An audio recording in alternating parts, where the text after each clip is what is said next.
Good morning student, welcome to Mehta online classes. Previous lectures में अपन ने देखा था कि ट्रांसक्रिप्शन इन प्रोकैरियोट्स में अपन पढ़ रहे थे। ट्रांसक्रिप्शन इन प्रोकैरियोट्स में इनिशिएशन कंप्लीट हो गया था।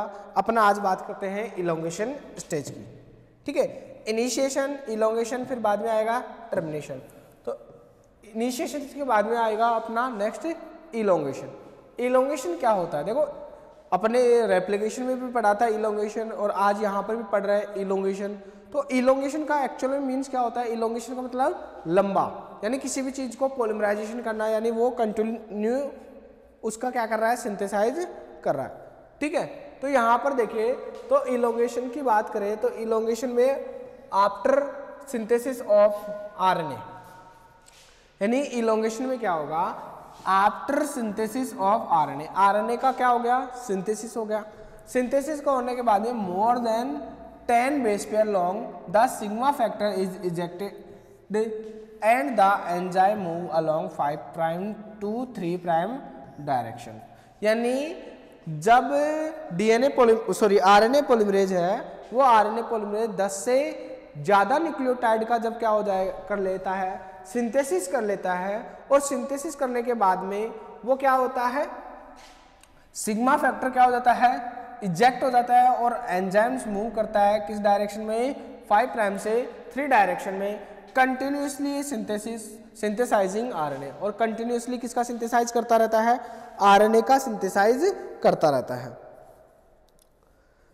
Next, the synthesised RNA exit from RNA exit channel. ये भी अपन ने बात कर ली थी कि जहां से आरएनए क्या होता है?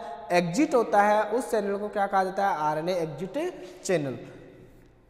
3 prime direction continuously synthesising RNA, और 3 प्राइम पर क्या होता है? कंटिन्यूसली सिंथेसाइज होते रहते हैं आरएनए, क्योंकि 5 प्राइम तो क्या हो गया? आरएनए एग्जिट चैनल से बाहर निकल गया, और 3 प्राइम पर ही क्या होते रहते हैं? आरएनए का सिंथेसाइज होता रहता है। The synthesised RNA exit from RNA exit channel, और सिंथेसाइज जो आरएनए होता है वो आरएनए एग्जिट चैनल से क्या होता है? बाहर होता है। अब देखो, जो इलोंगेशन में है, इलोंगेशन में इतना कुछ नहीं है कि देखो 2 या 3 क्या होते हैं इसके अंदर? फैक्टर्स होते हैं, जैसे नस प्रोटीन होती है, और एक नस प्रोटीन होती है, और एक और चीज होता है इसके अंदर GREB फैक्टर्स। ठीक है, तो 2 तो इसके अंदर फैक्टर्स काम में आते हैं, और 2 ये एक्टिविटी शो करता है, यानी 2 प्रूफ रीडिंग एक्टिविटी शो करता है, हाइड्रोलाइटिक प्रूफ रीडिंग एक्टिविटी और पायरोफॉस्फेट प्रूफ रीडिंग एक्टिविटी। ठीक है, अब यहां पर बात करें तो ये 2 टाइप की क्या करता है? प्रूफ रीडिंग एक्टिविटी शो करता है। कौन? जब इलोंगेशन करता है तो प्रूफ रीडिंग एक्टिविटी क्या होती है कि जब अपन ने डीएनए में बात कर रही थी कि जब गलत न्यूक्लियोटाइड ऐड हो जाए तो वहां पर क्या करता है? उसको सही करता है। लेकिन डीएनए के गलत न्यूक्लियोटाइड कभी भी ऐड नहीं होने चाहिए। डीएनए से क्या बनता है? गलत प्रोटीन बनती है। ठीक है, आरएनए के गलत न्यूक्लियोटाइड ऐड भी हो जाते इतना इफेक्ट नहीं पड़ता, क्योंकि आरएनए से प्रोटीन बनेगी, कुछ प्रोटीन गलत बन जाएंगी, बाद में बहुत सारी एक ही टाइप के जीन से बहुत सारी प्रोटीन्स का क्या होता है? सिंथेसाइज होता है, तो वो नई प्रोटीन बना लेगा। ठीक है, लेकिन डीएनए के अंदर डैमेज हो गया तो वो ज्यादा हार्मफुल होगा। तो प्रूफ रीडिंग क्या होता है कि प्रूफ रीडिंग क्या होगा कि कहीं पर गलत न्यूक्लियोटाइड ऐड कर दिया, उसको क्या कर देगा? वो ठीक कर देगा, रिपेयर कर देगा। तो 2 तरह से रिपेयर कर सकता है, पायरोफॉस्फेट फॉस्फोलाइटिक एडिटिंग अनदर मैकेनिज्म। 2 तरह से क्या होता है? प्रूफ रीडिंग एक्टिविटी होती है, पायरोफॉस्फेट प्रूफ रीडिंग, और दूसरी है हाइड्रोलाइटिक प्रूफ रीडिंग एक्टिविटी। तो पायरोफॉस्फेट क्या होता है? Pyrophosphorolytic editing another mechanism of removing altered nucleotide. यानी पायरोफॉस्फेट से क्या होता है कि जो डैमेज न्यूक्लियोटाइड है उसको क्या किया जाता है? रिमूव किया जाता है। कैसे किया जाएगा? देखो, यहां पर ये मान लो ये क्या है? डीएनए है, यहां पर एडेनिन, यहां पर क्या है? थाइमिन। ठीक है, और यहां पर क्या है? थाइमिन, और यहां पर क्या है? एडेनिन। ठीक है, अब यहां पर देखोगे तो यहां पर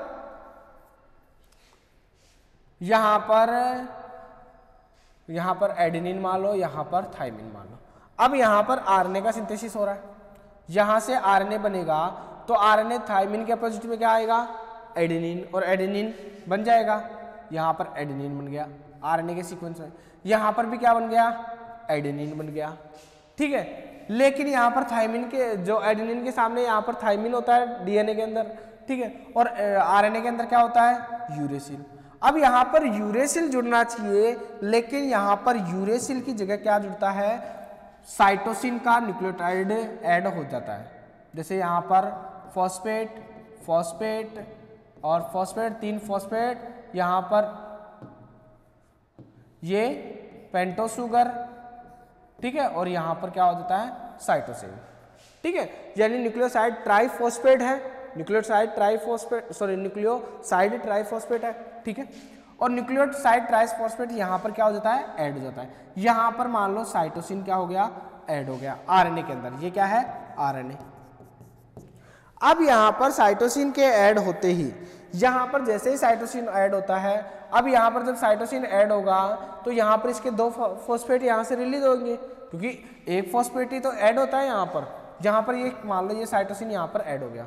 अब ये इसके जो दोनों पायरोफॉस्फेट है, ये इसके पायरोफॉस्फेट, ये क्या करते हैं, वापस कहाँ पर जाके ऐड हो जाते हैं, यहाँ पर साइटोसिन के पास में जाकर ऐड हो जाते हैं। यहाँ पर देखोगे तो वापस यहाँ पर एडेनिन, यहाँ पर थाइमिन, एडेनिन, थाइमिन, थाइमिन और यहाँ पर एडेनिन, और यहाँ पर क्या हो गया, आरएनए है, यहाँ पर एडेनिन बन गया, यहाँ पर एडेनिन बन गया, यहाँ पर साइटोसिन था। इस साइटोसिन के वापस से जो ये दोनों पायरोफॉस्फेट है, ये कहाँ पर ऐड हो गए, ये इस साइटोसिन के पास ऐड हो गए, और इस साइटोसिन को वापस से यहाँ से क्या कर देते हैं, रिमूव कर देते हैं, और यहाँ से ये क्या हो जाएगा, साइटोसिन जो नाइट्रोजन बेस पेयर है यहाँ पर रिमूव हो जाएगा। तो इस तरह से क्या करते हैं, ये फोस्फेट या पायरोफॉस्फेट प्रूफ रीडिंग एक्टिविटी करते हैं। ये जो दो, एक जैसे मतलब इसके पास न्यूक्लियोसाइड होते हैं, यानी न्यूक्लियोसाइड ट्राइफॉस्फेट होते हैं न्यूक्लियोटाइड के अंदर, ठीक है, जिसके अंदर यहाँ पर अल्फा, बीटा और गामा फॉस्फेट होते हैं। अब यहाँ पर ये 2 फॉस्फेट क्या हो जाते हैं, रिमूव हो जाते हैं, एक ही फॉस्फेट बचता है, ठीक है। अब जो फॉस्फेट यहाँ पर बचता है वो तो न्यूक्लियोटाइड बना लेता है, लेकिन जो दोनों बचते हैं उनको कहते हैं अपन पायरोफॉस्फेट। और ये पायरोफॉस्फेट क्या कर लेते हैं, वापस जाके न्यूक्लियोटाइड पर ऐड कर लेते हैं और उसको वहां से रिमूव करवा देते हैं, ठीक है। तो इसका थोड़ा सा अगर जैसे थ्योरी के अंदर देखें तो थ्योरी के अंदर अपन कैसे लिख सकते हैं, यहां पर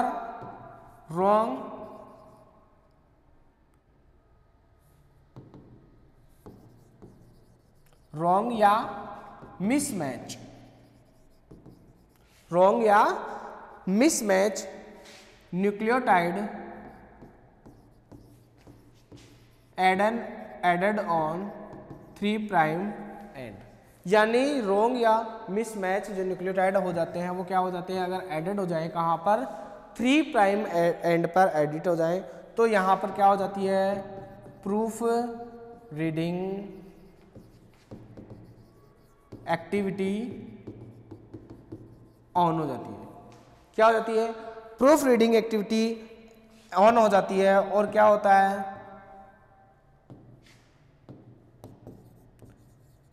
आरएनए पॉलीमरेज रिमूव दिस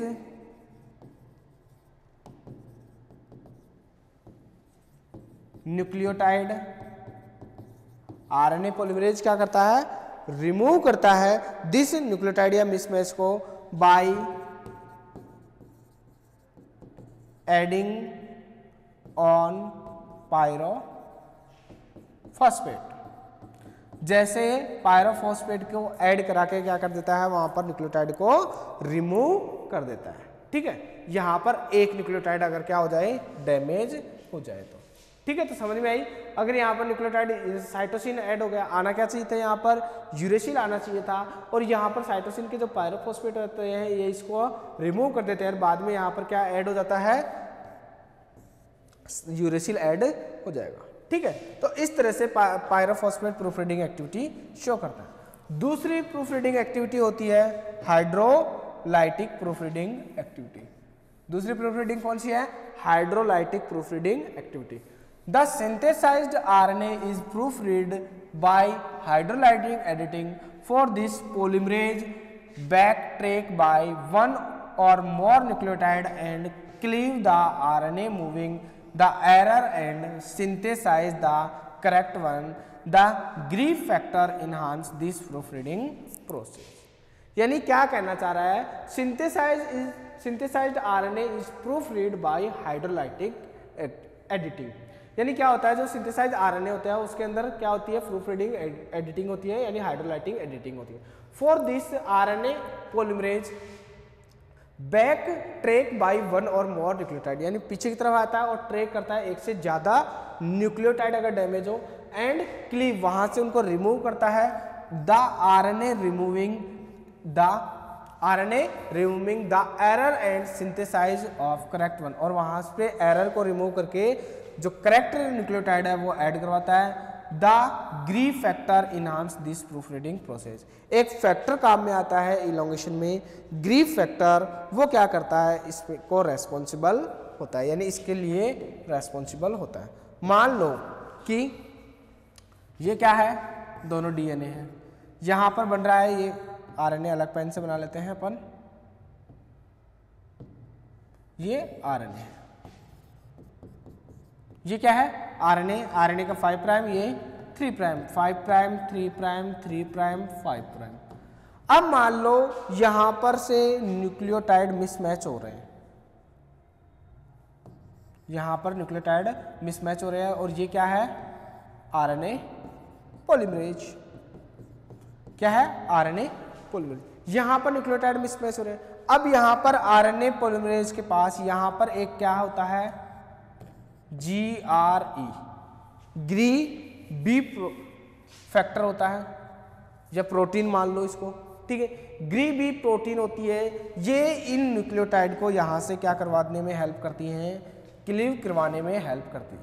यानी ग्री के साथ क्या हो जाएगा, ये ग्री बी इसको क्या कर लेगी, इन न्यूक्लियोटाइड को यहां से रिमूव करवा देगी, और यहां पर ये क्या है, डैमेज मान लो, ये क्या है, मिसमैच,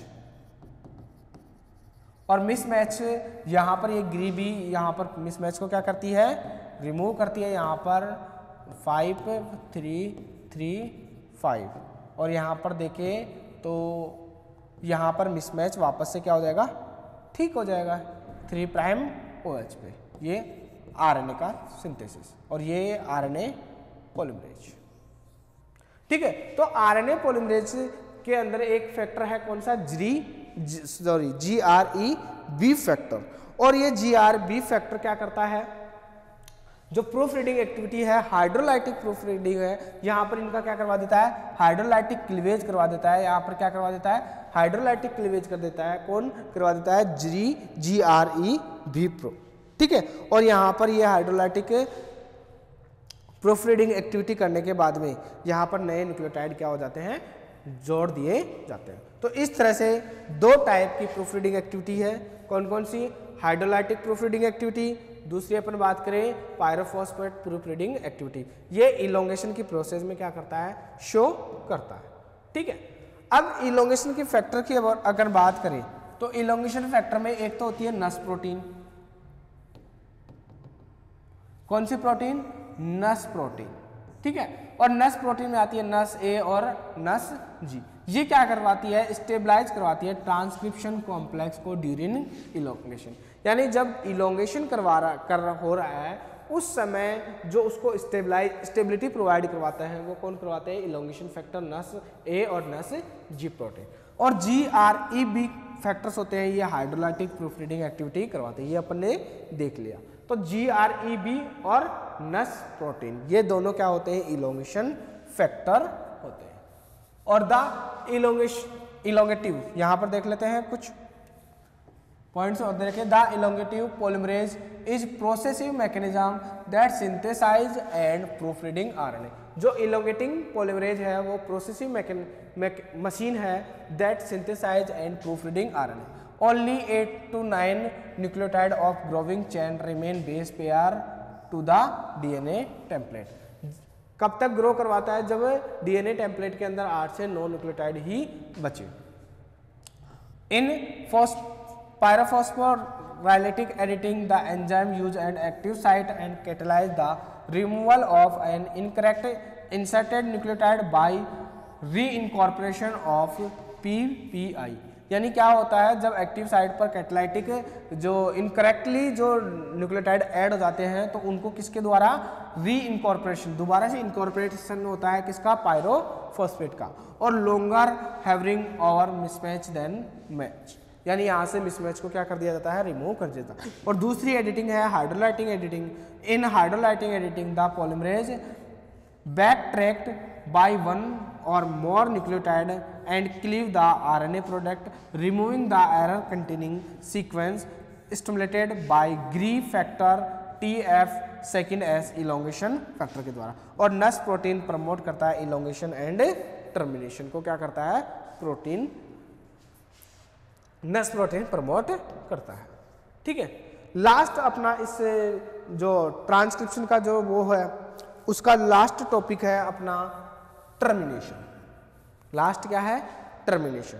टर्मिनेशन के बारे में ही पढ़ेंगे आज के लेक्चर में, इसके बाद में अपन नहीं पढ़ेंगे। और लास्ट यही है, कल नए वीडियो में अपन बात करेंगे किसके बारे में, ट्रांसक्रिप्शन इन यूकैरियोट्स के अंदर। अब यहाँ पर देखोगे तो टर्मिनेशन में क्या होता है, दो मैकेनिज्म होती है। There are two mechanisms are termination, यानी मैकेनिज्म्स ऑफ टर्मिनेशन। टर्मिनेशन के लिए दो मैकेनिज्म रेस्पॉन्सिबल होती है, कौन सी, रो डिपेंडेंट मैकेनिज्म और रो इंडिपेंडेंट मैकेनिज्म। एक में तो क्या होता है, जैसे सिग्मा फैक्टर होता है वो इनिशिएशन फैक्टर है, ठीक है, और जो रो फैक्टर होता है वो क्या होता है, टर्मिनेशन फैक्टर है।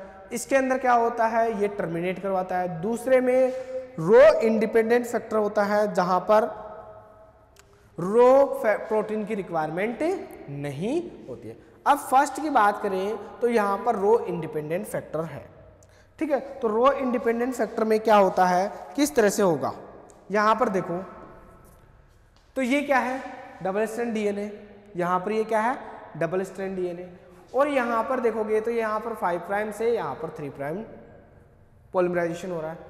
यहां पर देखोगे तो यहां पर 5 प्राइम से 3 प्राइम, इस आरएनए ये है टेम्पलेट डीएनए और ये है आरएनए का सिंथेसाइज। अब आरएनए के सिंथेसाइज में क्या होता है, देखो इसको इस तरह से समझते हैं, ये समझ में इस तरह से आएगा। इसके अंदर देखो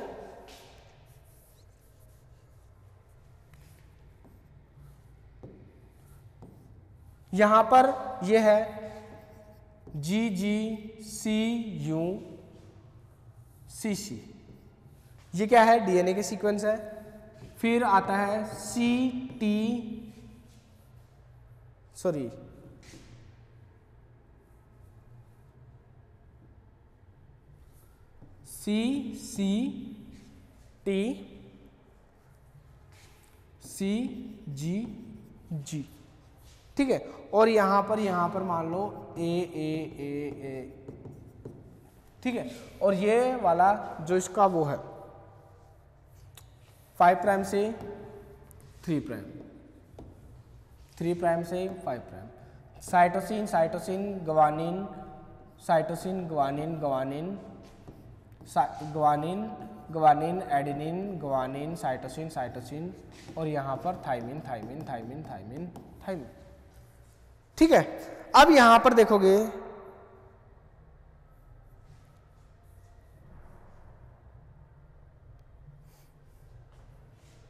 यहां पर देखोगे तो 3 प्राइम है, ये 5 प्राइम है। अब यहां पर आरएनए का सिंथेसिस होगा, आरएनए बनेगा, ट्रांसक्रिप्शन होगा। तो ट्रांसक्रिप्शन में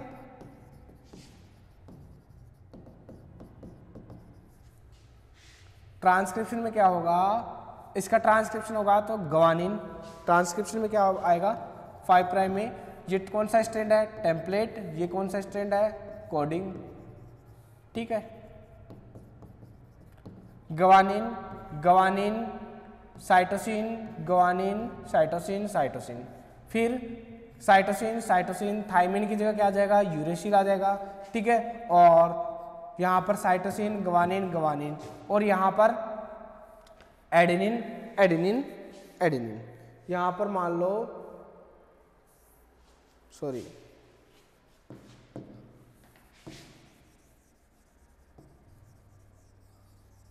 यहां पर है एडेनिन,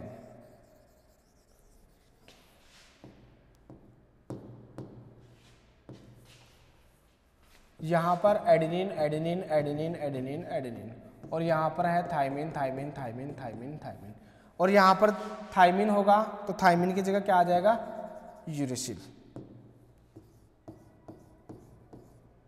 ठीक है, ये अपने पास ट्रांसक्रिप्शन के बाद में ये एमआरएनए बना है। अब इस एमआरएनए के अंदर देखोगे तो इसके अंदर ऐसे सीक्वेंस है कि ये आपस में क्या बना लेगा, बॉन्ड बना लेगा। जैसे देखो इसके अंदर क्या होगा, हेयर पिन स्ट्रक्चर का फॉर्मेशन होगा, ये इस तरह से बैंड हो जाएगा, यहाँ पर guanine guanine cytosine guanine cytosine cytosine, यहाँ पर इस तरह से ये स्ट्रक्चर बना लेगा, और यहाँ पर गवानीन के सामने ये स्ट्रक्चर आ जाएगी, साइटोसिन साइटोसिन, गवानीन के बाद में साइटोसिन, यहाँ पर और कुछ आना चाहिए थाइमिन की जगह, यहाँ पर आएगा गवानीन और साइटोसिन गवानीन गवानीन। ठीक है, यहाँ पर इसको भी चेंज करना पड़ेगा अपने को, क्योंकि यहाँ पर गवानीन गवानीन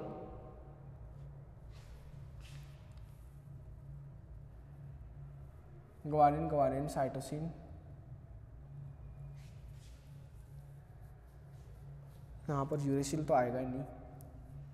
ठीक है, इसको एक बार देख लेना इसमें से, यानी इसका मतलब क्या होगा, ये सीक्वेंस चेंज हो गई, यहाँ पर हेयर पिन स्ट्रक्चर्स का क्या होगा, फॉर्मेशन होगा, और हेयर पिन स्ट्रक्चर्स का फॉर्मेशन होने के बाद में यहाँ पर यूरेसिल और ये इसके साथ में क्या बनाता है, डबल बॉन्ड बनाता है, और डबल बॉन्ड के कारण यहाँ पर क्या हो जाता है, इजीली ये बाहर रिमूव हो जाता है। यहाँ पर देखो इस वाले डायग्राम में, ये अपना डायग्राम ठीक से बैठा नहीं है, इसमें न्यूक्लियोटाइड की सीक्वेंस चेंज हो गई, टाइम लगेगा।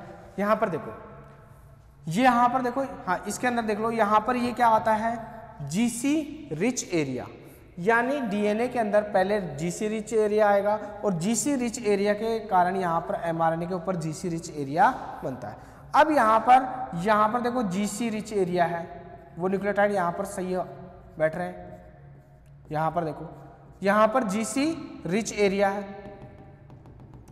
ठीक है, अब जीसी रिच एरिया के अंदर यहाँ पर देखोगे तो डबल बॉन्ड बन रहा है, यहाँ पर इस जीसी रिच एरिया के बाद में यहाँ पर क्या बन रहा है, सिंगल बॉन्ड बन रहा है, यहाँ पर देखो सिंगल बॉन्ड बन रहा है। अब यहाँ पर जैसे ही ये हेयर पिन स्ट्रक्चर्स और ये पॉलीयूरेसिल साइट, जिसके कारण ये बाहर की तरफ क्या हो जाता है, इजैकुलेट हो जाता है, और डीएनए का क्या हो जाता है, टर्मिनेशन हो जाता है। यहाँ पर किसी भी प्रोटीन्स और एंजाइम्स की रिक्वायरमेंट नहीं होती है, यहाँ पर ओनली स्पेसिफिक ये सीक्वेंस होती है। ये सीक्वेंस यानी जीसी रिच एरिया और पॉलीयूरेसिल साइट, यही क्या करवाती है, टर्मिनेशन में हेल्प करवाती है। जैसे ही मतलब यहाँ पर और भी डायग्राम दे रखा है, क्या नहीं दे रखा, चलो कोई नहीं। ठीक है, तो यहाँ पर एक बार इसका थ्योरी देख लेते हैं। Rho dependent mechanism, sorry independent mechanism, यहाँ पर rho independent mechanism. In this mechanism transcription is terminated due to specific sequence in terminator DNA. यानी क्या है, इस मैकेनिज्म में ट्रांसक्रिप्शन का टर्मिनेशन होता है specific sequence in terminator DNA, यानी टर्मिनेटर डीएनए के अंदर स्पेसिफिक सीक्वेंस होता है जीसी रिच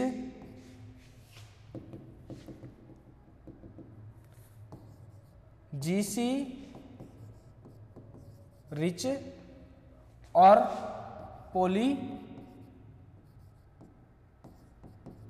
यूरेसिल।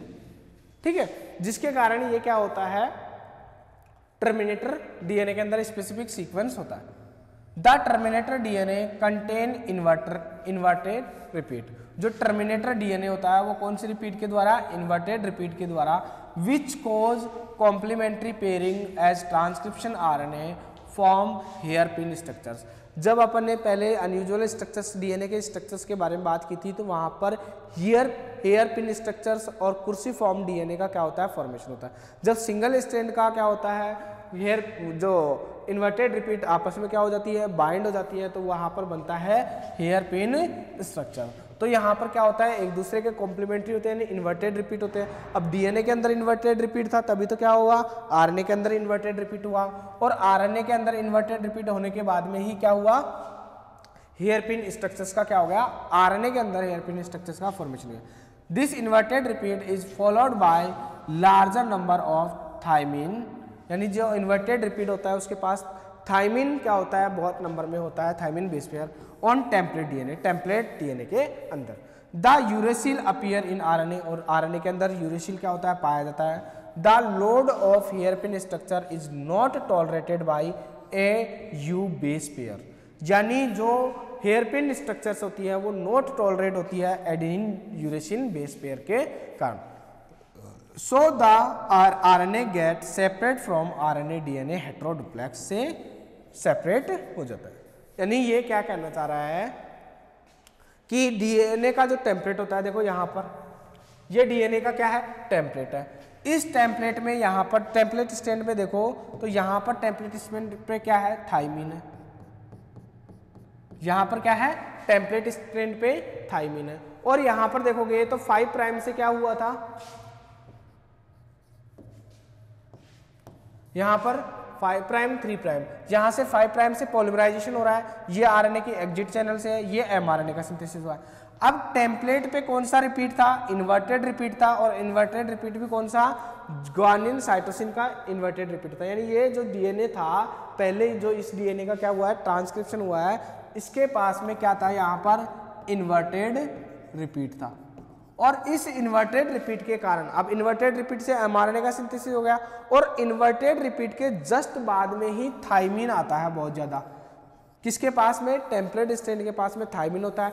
अब थाइमिन होता है तो जो कोडिंग सीक्वेंस होता है किसका होता है, ऊपर वाले का, तो यहाँ पर क्या बनेगा, एडेनिन, ठीक है। और एडेनिन के चक्कर जगह यहाँ पर क्या बनता है, यूरेसिल बनता है, और एडेनिन के साथ में क्या जुड़ेगा, यूरेसिल जुड़ेगा।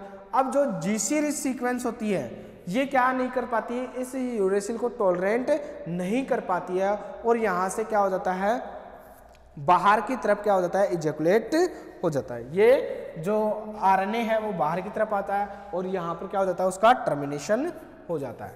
नेक्स्ट है रो डिपेंडेंट। इसके अंदर क्या होती है, स्पेसिफिक रो प्रोटीन्स होती है, और वो क्या करती हैं, इसको ट्रांसक्रिप्शन के जो टर्मिनेशन है उसमें हेल्प करती है। In this mechanism transcription is terminated by rho protein. Specific क्या है, प्रोटीन है, कौन सी, rho protein. It is ring shaped single strand binding ATPase protein. यह क्या है, रिंग शेप्ड की स्ट्रक्चर है, ठीक है, और क्या है, एटीपेज प्रोटीन है। The rho protein bind the single stranded RNA as it exit from polymerase enzyme. यानी कहाँ पर बाइंड होती है, this rho protein bind the single stranded RNA, RNA पे बाइंड होती है, एट इट एग्जिट से from polymerase enzyme complex and hydrolyse the RNA from enzyme complex. ये एग्जिट चैनल से ट्रेवल करके पॉलीमरेज तक जाती है। The row protein does not bind to the RNA which protein is being translated। यानी क्या होती है, जो रो प्रोटीन होती है वो बाइंड नहीं रहती है आरएनए के साथ जब प्रोटीन का क्या कर रहा हो, वो सिंथेसिस कर रहा हो। Rather it is bind RNA after translation. और ये क्या हो जाती है, आरएनए के जब ट्रांसलेशन होगा तो ये रिमूव हो जाती है। इन bacterial transcription and translation occur stimulously, so the raw protein bind the RNA after translation has completed but transcription is still on। यानी क्या होता है, जो बैक्टीरिया होता है उसमें transcription, bacterial transcription and transcription occur stimultaneously, so raw protein bind the RNA after translation has completed but the transcription situation is on। यहाँ पर देखोगे इसमें बता रखा है किस तरह से रो प्रोटीन के द्वारा क्या होता है, टर्मिनेशन होता है। यहाँ पर देखें तो सबसे पहले ये साइट होती है, यहाँ पर रट साइट होती है, ठीक है, ये इलोंगेशन कॉम्प्लेक्स है। यहाँ पर ये क्या हो रहा है, आरएनए पॉलीमरेज है, ठीक है। यहाँ पर हेयरपिन स्ट्रक्चर्स का क्या हो गया, फॉर्मेशन हो गया, ठीक है। अब यहाँ पर जहाँ पर ये रो प्रोटीन अटैच होती है उस साइट को कहते हैं RUT साइट, ठीक है, जहां से ये RNA है और ये है रो प्रोटीन। ये रो प्रोटीन यहाँ पर ऐड होती है किसके पास, RNA के पास ऐड होती है, और ये rho move along the transcription, transcription के साथ ये क्या होती है, आगे की तरफ मूव करती है, और मूव करने के बाद में यहाँ पर क्या कर देती है, रो अनवाइंड द RNA DNA। यहाँ पर जो ये हाइब्रिड है ना, ये RNA DNA का हाइब्रिड है, उसको क्या कर देती है, अनवाइंड कर देती है, और क्या करवा देती है, यहाँ पर से टर्मिनेशन करवा देती है। और टर्मिनेशन करवाने के बाद में यहाँ पर क्या हो जाता है, ये सभी चीज़ें बाहर रिमूव हो जाती है। यहाँ पर RNA पॉलीमरेज भी बाहर निकल गया, RNA भी बन गया, और ये क्या हो जाती है, रो प्रोटीन भी बाहर निकल जाती है। तो इस तरह से अपना जो ये है रो प्रोटीन, ये है पॉलीमरेज, और ये है RNA, ठीक है, ये तीनों क्या हो जाते हैं, सेपरेट हो जाते हैं, ठीक है। तो इस तरह से क्या होता है, जो टर्मिनेशन होता है रो डिपेंडेंट प्रोटीन। रो डिपेंडेंट प्रोटीन में यहाँ पर देखोगे ये तो रट साइट है, ठीक है, ये RNA पॉलीमरेज, जब यहाँ पर रो अटैच होती है तो अटैच होती है कहाँ पर, अटैच्ड ऑन RNA, कहाँ पर, RNA के ऊपर अटैच्ड होती है, ठीक है। और अटैच होने के बाद में यहाँ पर ये किसके साथ, RNA के साथ मूव करती है, और यहाँ पर आगे जाकर हाइड्रोलाइसिस कर देती है, किसके, RNA DNA हाइब्रिड के क्या कर देती है, हाइड्रोलाइसिस कर देती है, और यहाँ से क्या हो जाती है, सभी चीज़ें बाहर निकल जाती है। और इसी के साथ जो अपना ट्रांसक्रिप्शन है किसके अंदर, प्रोकैरियोट्स के अंदर, वो क्या होता है, कंप्लीट होता है। इस वीडियो में अपन ने देखा कि किस तरह से इलोंगेशन होता है, किस तरह से टर्मिनेशन होता है। एक बार देख लो, इलोंगेशन एंड टर्मिनेशन में, इलोंगेशन की बात करें तो इलोंगेशन में क्या होता है, इलोंगेशन में क्या होगा कि सबसे पहले इलोंगेशन की बात करें, ठीक है, तो इनिशिएशन की बात करें तो इनिशिएशन में सबसे पहले क्या बनता है, यहाँ पर एक स्लाइड थी, उसे स्लाइड में देखते हैं।